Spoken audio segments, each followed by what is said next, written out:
Baik ya, saya lanjutkan terkait dengan kompetensi pengadilan agama.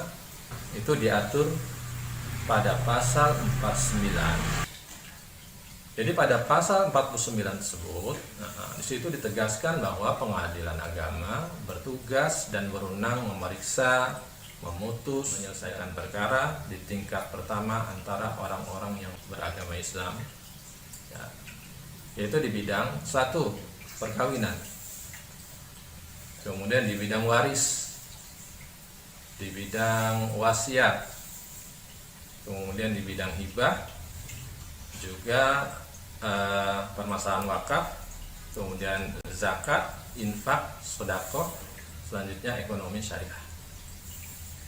Yang ekonomi syariah ini tentu akan dijabarkan lagi karena luas. Ekonomi syariah itu bisa perbankan syariah, yaitu lembaga keuangan bank yang berprinsip syariah, juga termasuk lembaga keuangan non bank, ya, seperti multi finance atau finance, ya, yang syariah, asuransi syariah, obligasi syariah atau sukuk, dan lain-lain, ya.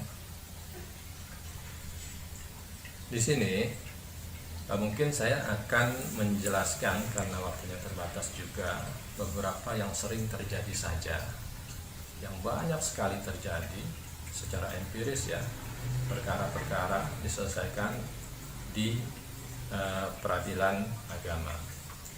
Ya. Jadi gini, dalam rangka kuliah praktek peradilan perdata, di sini tentu kita juga membahas tentang kompetensi pengadilan agama. Seperti yang saya sebutkan tadi, itu adalah bidang-bidang atau perkara-perkara yang bisa diselesaikan melalui pengadilan agama, karena pengadilan agama berkompetensi untuk memeriksa, mengadili, dan memutus perkara tersebut. Pengadilan agama pun diberi kewenangan untuk memeriksa, mengadili, dan memutus perkara perdata, tetapi di bidang yang tadi saya sebutkan ada 9. Kemudian pada umumnya perkara-perkara yang diadili melalui peradilan agama itu adalah perkara orang-orang yang beragama Islam. Jadi orang-orang yang beragama Islam, ya.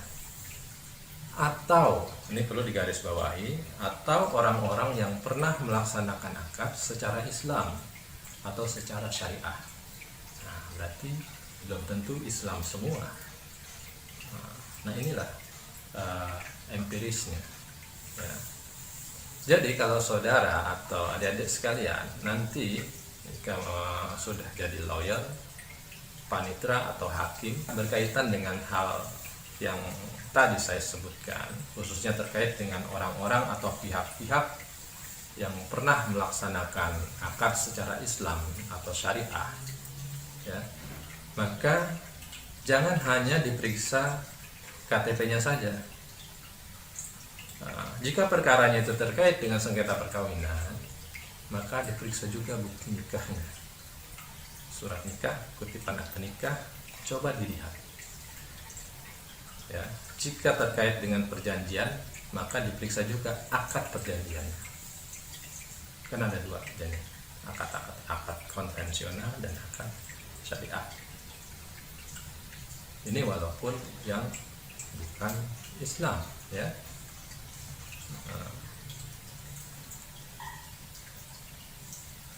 Jika ada orang menikah secara Islam di KUA, maka ketika terjadi sengketa apapun agamanya pada saat ini, ya, maka bukti nikah itu yang mengikat. Jadi bukti nikah itu yang mengikat.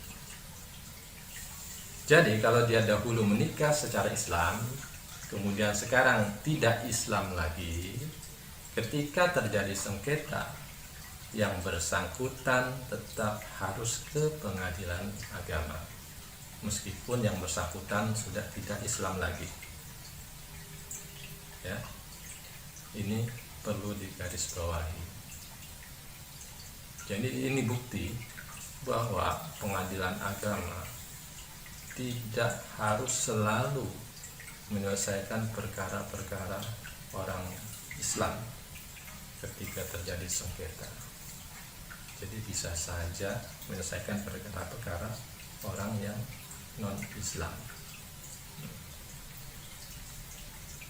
tetapi dengan proses yang demikian, jadi yang dipegang adalah perbuatan hukum yang dulu ketika dia melaksanakannya secara akadnya secara Islam, walaupun pada saat ini dia sudah tidak Islam lagi, maka pengadilan agama yang berkompetensi untuk menyelesaikan perkara tersebut.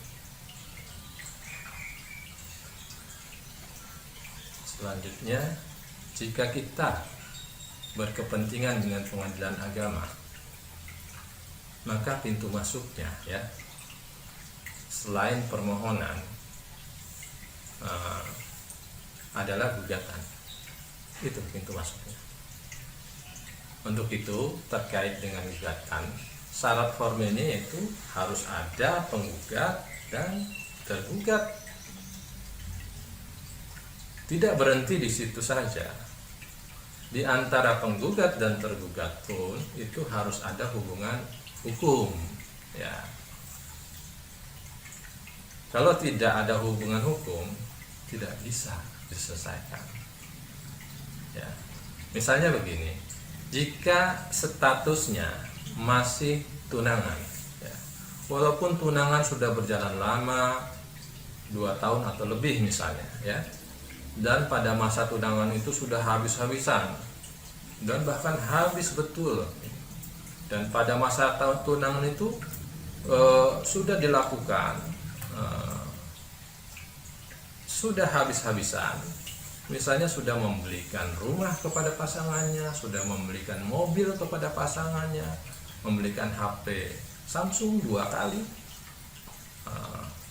iPhone 3 kali, sudah habis-habisan lah, tetapi kemudian ditinggal nikah dengan orang lain, sehingga saudara mengalami kerugian. Nah, kemudian saudara gugat ke pengadilan, itu sudah pasti net onpancrage verklaar atau NO biasanya. Karena apa? Karena tidak ada hubungan hukum, ya, di dalamnya. Tidak ada hubungan hukum di dalamnya.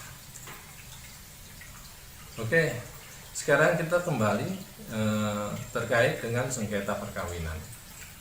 Yang timbul dari sengketa perkawinan itu adalah biasanya itu cerai, harta gonogini, kemudian sengketa pengasuhan anak, selanjutnya pembatalan nikah.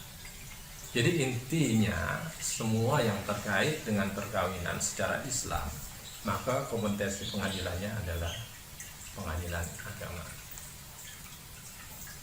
Itu terkait dengan perkawinan.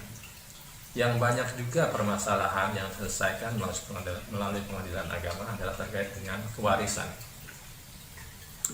Jika terjadi sengketa waris misalnya ya antara orang yang beragama Islam, maka dasar pengajuannya adalah berdasarkan agama dari si pemilik harta atau pewaris. Jika yang meninggal itu beragama Islam, artinya si pemilik harta atau pewaris beragama Islam, tetapi anaknya ada yang Islam dan ada juga yang non-Islam.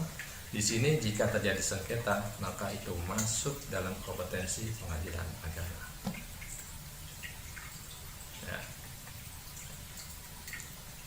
Terus selain kewarisan, kalau gugatan wakaf kira-kira ada nggak? Ada ya.